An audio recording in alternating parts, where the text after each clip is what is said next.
All right, so we'll start. This could build a bit of a story. I mean, I guess the kids get a laugh out of this, but I was a really naughty kid. So I was always in trouble and doing things, but my intentions were never mean. I wasn't a mean child. I was just a very hyperactive, naughty child. And one of the stories is we had a babysitter come over and look after us one night, and I didn't really like the babysitter, so somehow I convinced her to get into the bird cage.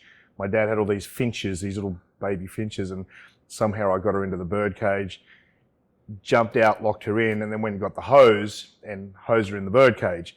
So you weren't mean. Well, you know, this is sort of a little bit of the little piece. She was very mean to us. So what happened was my brother ended up letting her out. She gets on the phone and calls the parents at the restaurant, come home and get your son.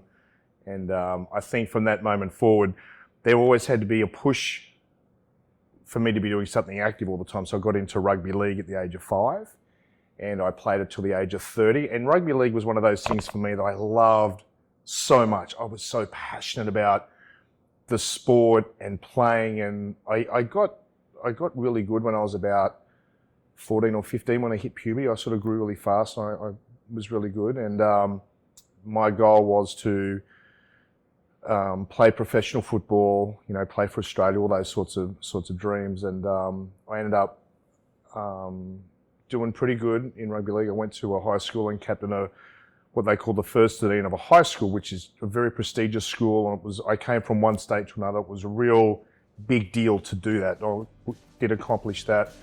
And then I was picked for a state side, and then I was picked up for a professional football side.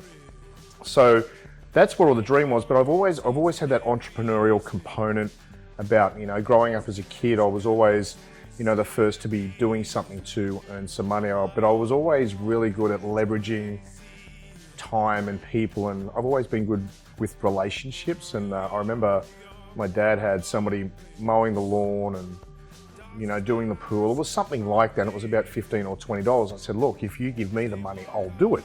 So what happened, I went to school and got the best bid. Who wants to come and mow the lawn and do the pool? So for $5, one of the kids came and mowed the lawn and did the pool.